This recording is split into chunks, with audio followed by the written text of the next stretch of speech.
While this podcast isn't rated explicit, the content may not be suitable for younger listeners. Welcome to Sex for Saints, the Christian couple's guide to great sex. I am your host, certified sex and marriage coach, Amanda Lauder. This is episode 330, Consumption versus Connection.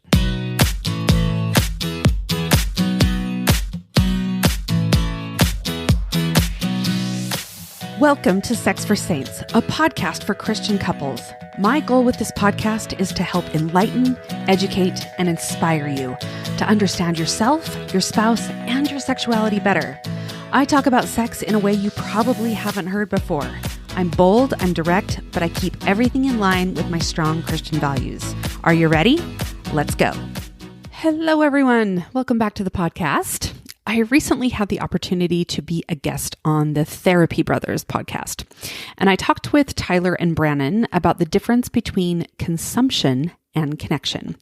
And I really enjoyed our conversation and the insights that were shared, and so I wanted to share it with my audience as well. So here is our conversation. What is the difference between consumption and connection? All right, well let's get into it today. We've got a guest on who is an expert in this field and can actually speak really well to the question that we have today. So our guest is Amanda Lauder. She is the founder of the Sex for Saints podcast and is a certified life coach and has a whole bunch of content on her podcast that will speak a lot to what we're going to get into today as well. So Amanda, thank you for being here. Glad to have you. Thank you so much for having me. Amanda, you got like 321 episodes. You've been doing this for a while. Yeah, I've been doing this for more than 6 years. So it's definitely my passion in life, and lots of good content there. You know a lot about sex. You know a lot about religion and sex and all of that stuff. So that's awesome. Yes. I've been podcasting for about 6 or 7 years too. So let's dive into it. Consumption versus connection. When we talk about like what's the difference? What is consumption of a human being? Yeah. So when I think about consumption-focused sex, I'm thinking it's really focused on physical pleasure, on personal gratification, where often the primary goal is to satisfy one's own sexual needs. It's typically more transactional, less emotional. Mm-hmm. In contrast to that, connection during sex prioritizes mutual pleasure, emotional intimacy, and this deeper bond between partners. It's about experiencing it together, fostering closeness, and just overall enhancing the relationship. We want the sexual relationship to be an enhancement of what's going on in the marriage outside of the bedroom, rather than like, this is how it should be, and this is the only place we get connection. It's a really good distinction here. We have an audience where a lot of our callers, have gone through some kind of infidelity, and there's been like a breach of trust, and then trying to figure out how to navigate, especially this concept of consumption versus connection, gets really kind of messy. With that, the typical thing might be that, we're working with a partnership, and one of the partners says, sex and physical touch is my primary form of like the love languages idea, right? Yep. Right. And then the other partner's going, well, I don't really want to engage in that unless I feel safe and secure and connected. And then that's where the standoff starts to happen inside of that relationship. Right. And I mean, you chuckled at that. Like, what's your initial first thought or impression about how to navigate that dynamic? Yeah. Well, I think calling out the lie that sex is not a love language. I mean, if we're looking typically at the 5 love languages, physical touch, but that means you're also going to be satisfied with hugging, kissing, cuddling, just other touch outside of sex. That's going to help you feel loved and satisfied. If you are seeking love only through sex, then I'm guessing you're actually seeking more validation rather than love. So that's what that. And I think, when you say I can't this is how I feel love, you're expecting to be filled up and validated by your partner rather than looking like, how do they love me, instead of looking at, how do I love them? How do I love them in all parts of my life, as well as in sex and through my body? I think I'm thinking of, you just brought up something that I think is important, validation, because we see this a lot. Yeah. When we talk about consumption, it's not just about using somebody's body for your own pleasure selfishly. Right. It's using somebody to give you something that you need. And a lot of times what that is self-worth. It's validation. Like I think of like a person who, has sex in a partnership and they bring their partner to orgasm. It seems selfless. It seems wonderful, right? Yeah. But they do it in a way where it's like, oh, I feel so awesome now. I'm so amazing. I get self-worth from this. So even in the partner having an orgasm, you can still be consuming your partner, right? Yes, absolutely. Absolutely. That happens so often, actually, at least in what I hear in my work. But like, you're like, no, I'm making sure she has her orgasm, right? But if she doesn't, what does it do to you? Yeah. What do you think? What are you feeling afterwards? Like, oh, I failed at this, or no, I have to work harder at this, because if their orgasm equates to me being a good lover, me being a good person, then you're consuming that and you're extracting rather than giving. Right. I think there's a key word in that, and in the idea of extraction. I don't think a lot of people who are maybe engaging in consumptive kinds of sex really think of it as an extraction, but especially with the way Brannon, you just described it, that I'm helping my partner to feel way better, like, but you did it so that you could be good enough, and that is still an extraction from instead of an offering to. Yes. And that's one of the challenges. I listened to Susan Johnson, who just recently passed away, who's like a pioneer in our field, but I think she passed away. Wow. Yeah, just a couple of weeks ago. But she kind of outlined a couple of different kinds of sex that she called. One of them was called soulless sex, which is kind of that one where it's like, I'm engaging in sex in order to fill a void that's there for me to be good enough, for me to feel like I'm appreciated or I'm capable.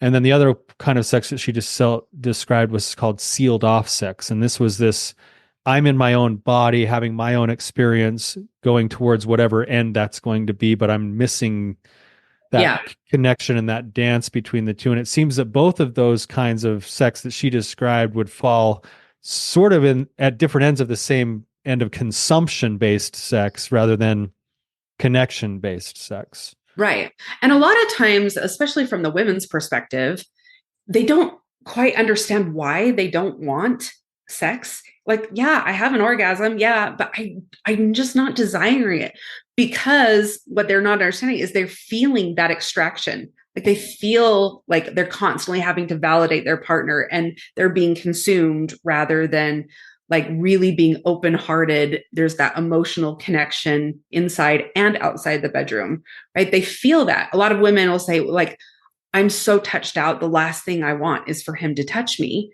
But when I get that when we have lots of little kids that are, climbing on us all day, they're extracting from us. Yeah. And then if you move that into the bedroom and you have a spouse who is also extracting rather than truly giving and replenishing and nourishing them and the relationship, like, who wants that? Yeah. I want to back up a little bit and just kind of hear your thoughts on this. So like these ideas of pleasure and gratification, like we don't want to demonize those things. Pleasure and gratification are fine. They're actually good things, right? Yes, good things. The problem with them is what then? How can they be problematic? When you don't have the connection there, when it's strictly about pleasure, then it becomes about consumption, right? Yeah. It's like, what can I get out of this situation rather than how can I love you? And pleasure is going to be part of that for both of us. So if you're experiencing pleasure, it doesn't mean you're in a consumptive state. No. If you're doing it in a selfish way where it's just about getting pleasure, it means you're in a consumptive state. Right? Or just about giving pleasure to validate you. Or yeah, that too. Right? Yes. Yeah. So pleasure isn't bad. I just wanted to make sure we throw that out there. Part of sexual connection and part of sex is pleasure, and that's part of connection. Yes. Hey listeners, are you loving the tips and insights from Sex for Saints? Want to apply them to your own life? Join my Embrace You Elite Society membership. In this exclusive membership, you'll get access to personalized coaching, practical tools, and a supportive community of women, all working towards enhancing their intimate lives. Ready to take your intimacy to the next level? Visit amandalauder.com/membership and join today. Let's embrace a more fulfilling and intimate life together. Use the code podcast at checkout to get 50% off your first month. Now back to the show. I think a lot of it has to do with presence. It's about being with the person where they're at in that moment. For sure. If you're disconnected, you're disconnected from the present moment of what's actually going on. So like take the wife who's had kids crawling on her all day long. Yeah. The husband is like trying to grab her in all kinds of places. Like he is not present with where she's at on an energetic level, where she's at with her body. He's not present with her. So he's disconnected and he's just trying to consume her. Yes, I totally agree with that. And again, pleasure is a really good thing.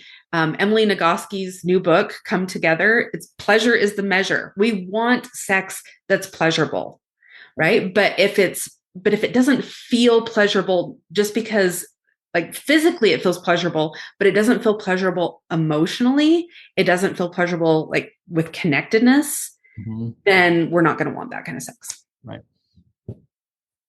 It seems that kind of where you guys are both going, that I'm glad you brought this out, because I get this question in my practice all the time, especially from a lot of the men that I work with, is they almost feel because they've treated sex a certain way all the way up through, say, their own pornography addiction or into their affairs or whatever else.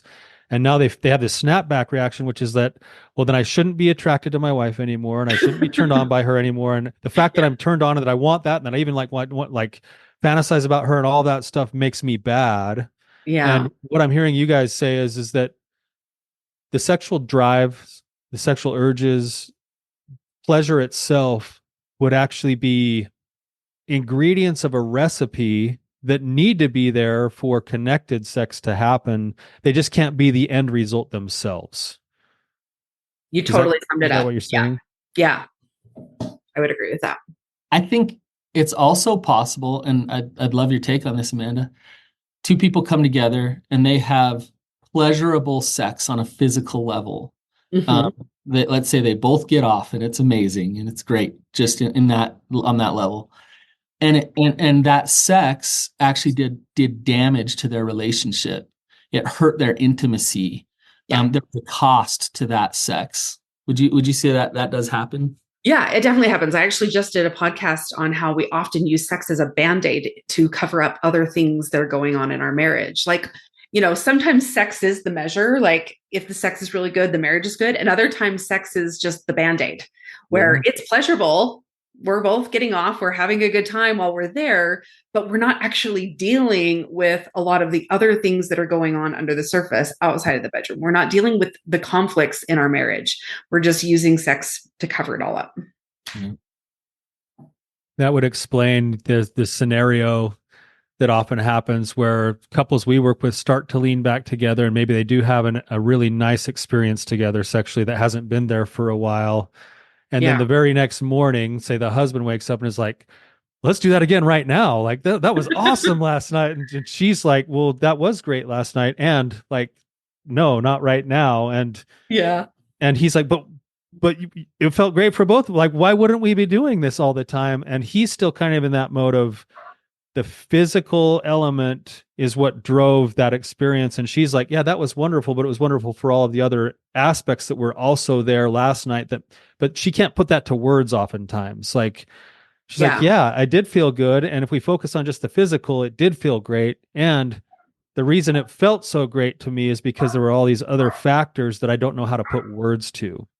Right. And a lot of times it's our regressive brain going back like, yes, this was a really good experience, but we still have all this other stuff going on that is unresolved and that we need to continue to work on. So yes, while I had a really good experience and I'm so glad we did it and it was connecting and physically pleasurable, that doesn't negate everything else that's going on. And I mean, we need that safety and security.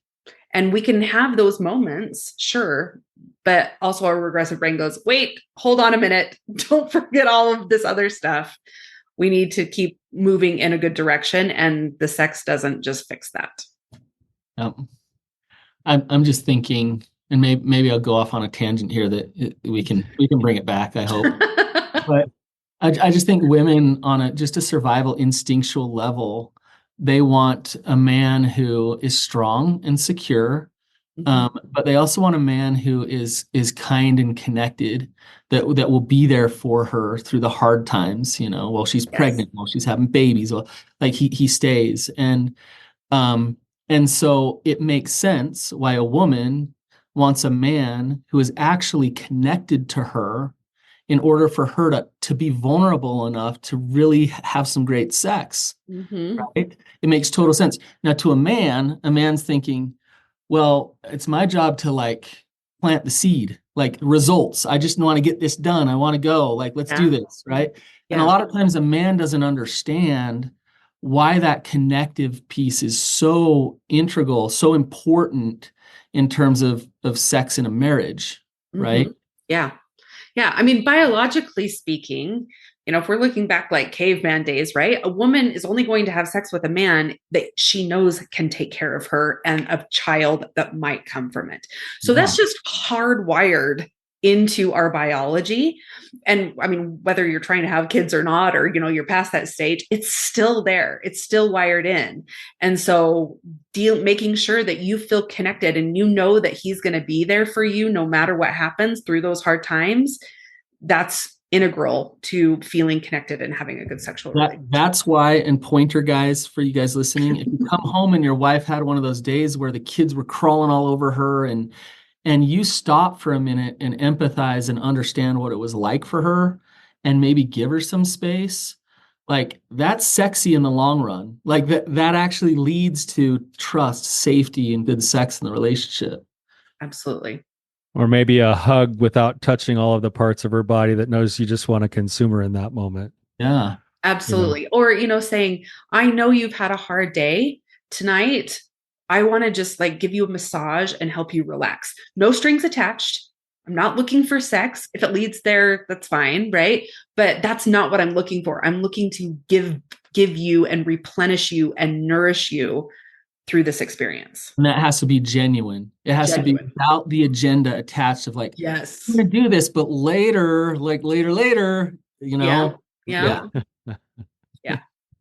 That's the transactional piece that you mentioned that's so hard to overcome, because in the back of your brain, and I'm thinking of myself as a man, even my own experience and my own recovery, like in the back of your brain, it's hard to put that voice down a little bit no matter what. It's like we refer to it as the daily quest, where it's like maybe we might end up here today, and it's like I actually have to let go and learn how to surrender that. Yeah.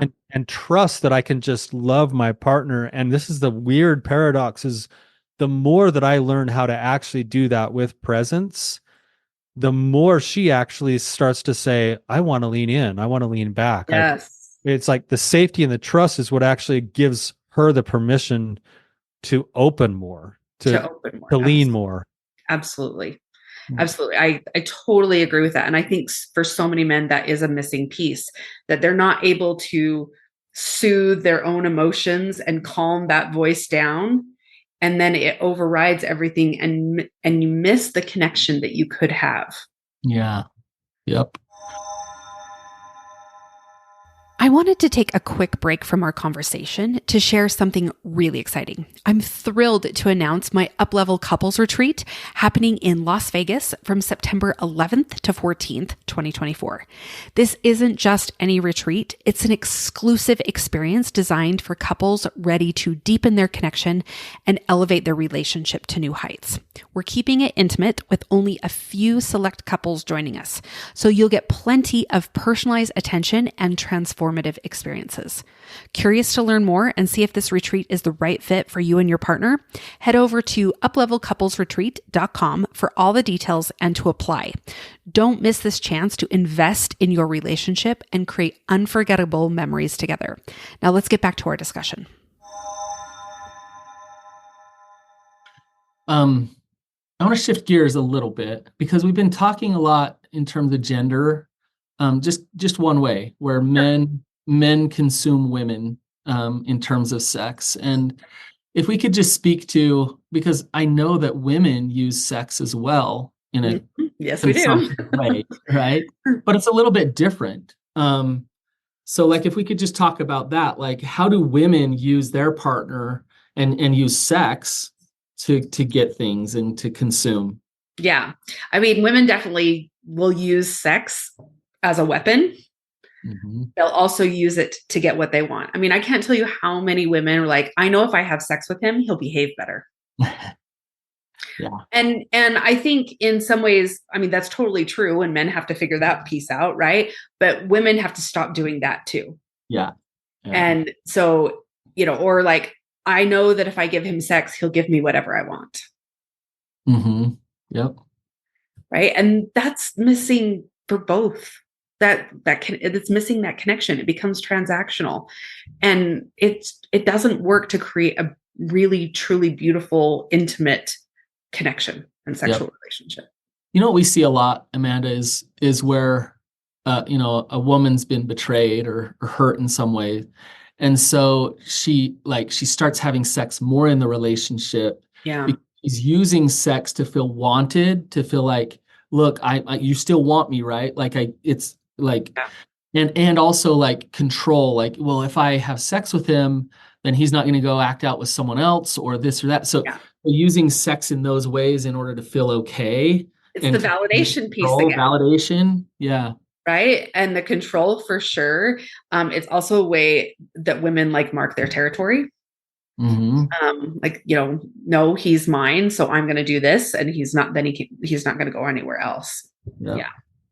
It seems when that happens too, it's its own kind of a trap, because I'll have a couple who has that the betrayal has happened. They're trying to repair it.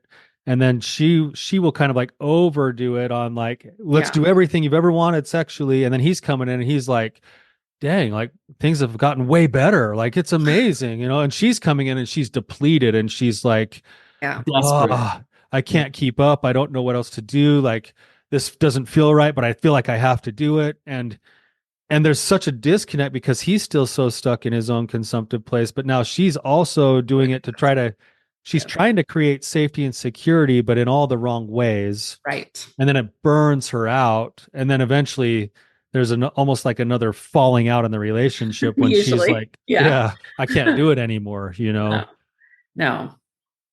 Yeah, I see that all the time too. And it tends to kind of be a roller coaster until both people can see the patterns that they're contributing to and step into a place of integrity within themselves. This is who I want to be. This is how I want to show up in the relationship, and not take ownership over their spouse's part.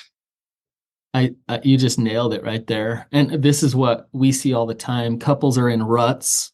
And they just are doing like they got married and they start getting in these patterns, and next thing you know, sex is not a good thing for the marriage. It's a bad thing, but they keep staying in these same patterns again. And what you just said, Amanda, is to stop and get conscious yourself, to take accountability for your part, to understand how you've used your partner, to let go of that and to stop doing that. But you're noticing it. It's not about your partner coming to you and saying, stop using me. Right. It's about you going to yourself and saying, stop using them. Mm-hmm. I want to love them. I want to be connected to them. So yeah, that's pretty important what you just said. Get conscious, get accountable, become aware of what's going on. Absolutely. And I'll just, put in a plug for all of us. Sometimes you need some outside help to help you see that part of it. Right. Yeah. And because so many times we don't want to be introspective. We don't want to look at ourselves and see how we've contributed the dynamic. And we're stuck in blaming our partner for everything. And not to say that your partner's blameless, right? Like they definitely have their part too. It always takes two. But sometimes you need that outside perspective that can point out how you are both contributing to the dynamic that you have created and how to get out of it.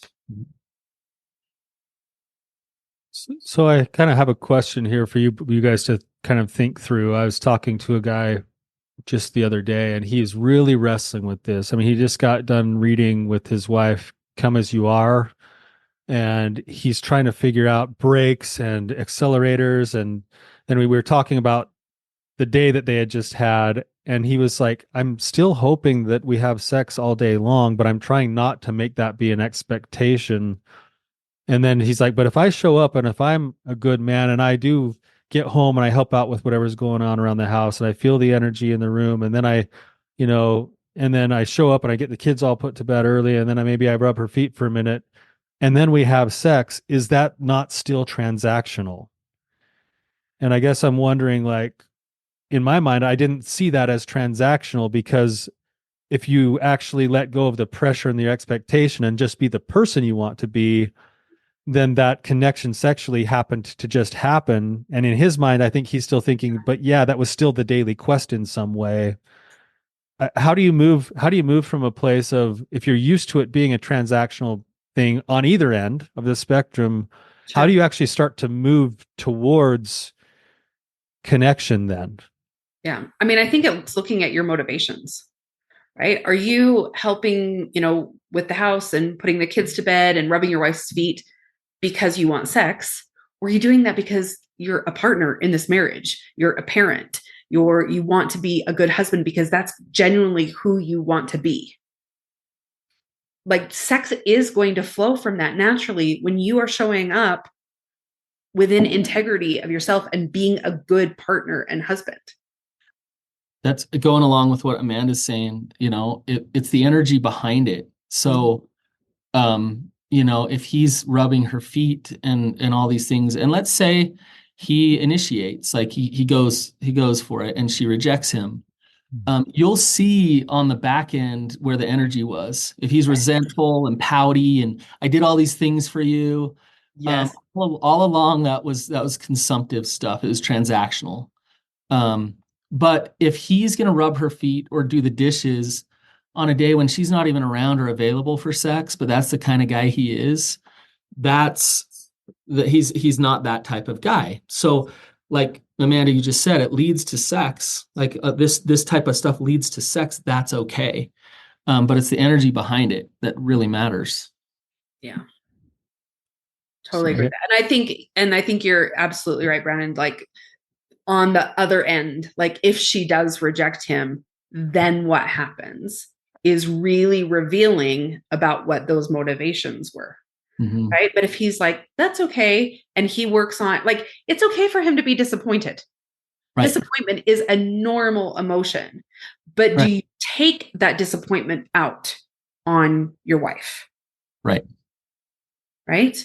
And a lot of times these wives are like, well, I can't handle him being disappointed, so I'm going to say yes to something that I don't actually want to say yes to.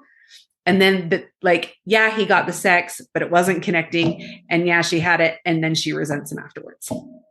There's this really magical place for couples to get to where I can be comfortable with my partner being uncomfortable. Yes. So if you get to that place, then, like, it's okay for him to be disappointed. It's also okay for him to be honest, of like, hey, I want to rub your feet and I hope it leads to sex.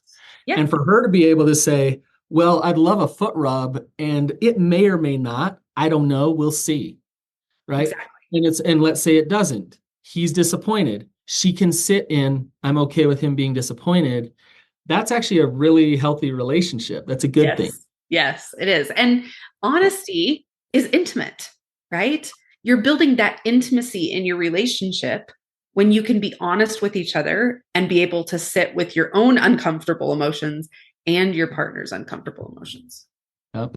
There's a level of maturity that I think couples have to grow into, and I think they sometimes feel like they're failing when this change starts to happen, when in reality, it's part of the step that you guys are talking about right now, where, if I pursue my wife and she says no, and I am disappointed, but instead of pulling the covers away and rolling over and being rejected and like, oh, poor me, I'm able to say, okay, that's hard, but yeah, I totally respect that. And I wouldn't want to engage with you unless you were ready.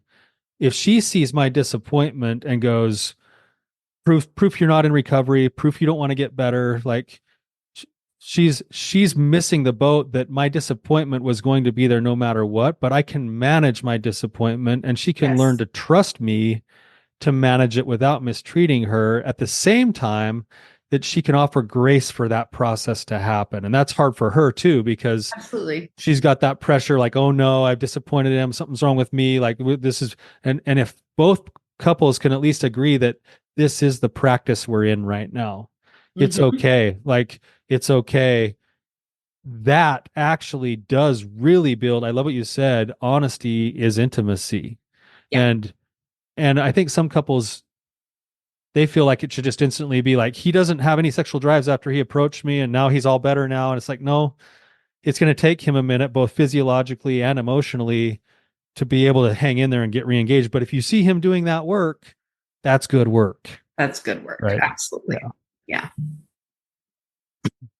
I just think one of the big setups in all of this is, well, it's two things. It's the way we're conditioned and socialized. We get into relationships and we think, well, there should be a cadence. Guys should get it every so often, blah, blah, blah, that kind of stuff. And expectations get set, which then lead to, not being connected during sex. It's like, okay, I'm falling into this system. Pressure. That's now pressurized, and I'm in this system, and this is how we do it. This is what we do. And you're missing the point of a relationship. Everybody's unique. Everyone's sexuality is unique, where you take a step back out of those systems and say, I want to know you. You want to know me. Let's merge together in this beautiful way that is independent of all these shoulds all around us. Yeah. Right. So it's complicated. Marriage is complicated. Sex is complicated. And it just is. That's why we have jobs, right? Exactly. So, well, Jody. Not Jody. Why did I call you Jody? Jody on my mind. I was talking about Jody earlier. That's Amanda, where can people find you? Like, where do they find your stuff, your podcast, everything? Yeah, so the podcast is called Sex for Saints. It's on all the podcast platforms. My website is amandalauder.com. That's where you can go there and find my podcast if you need to, or other interviews I've done like this one, resources, my coaching programs. And then I'm pretty active on Instagram, and my handle is Christian Sex Coach. You're killing it, Amanda. You're helping a lot of people and doing a lot of good. It's awesome. Thank you. It really is my passion in life. It's what I enjoy. I always say my life revolves around sex, salmon, and softball. My husband's a huge salmon fisherman. We have we own a fishing tackle company. So oh my gosh. On the weekends, we're fishing just about every weekend, unless we're at softball, because our middle daughter plays college softball. So between those two things, those three things, the three S's, that's my life. Sounds like a great life. That's a great life. That's a great life. It is. We'll probably have to have her husband on the show sometime too. I'm going to Alaska next week, so I'd love. Are you? Good. Love it. So yeah, no, thank you so much, Amanda, for your willingness to come on and share your expertise and your experience today. For those of you listening, for our listeners, if you're hearing this and you want more, go check her out with those things. If this resonated with you and you know it'll help somebody else, please share this with somebody else who could benefit from it. And until next time, you guys, keep on keeping on. See ya. All right. Thanks to Brannon and Tyler, the Therapy Brothers podcast, for having me on. I hope this conversation was helpful for you. And I hope that you will join me in the couples retreat or in my membership. Just so you know, the couples retreat applications will be closing on August 11th, so that we can prepare for the couples that are attending. So we're really excited, and I hope you will apply, and we'll talk to you again next week. Bye-bye.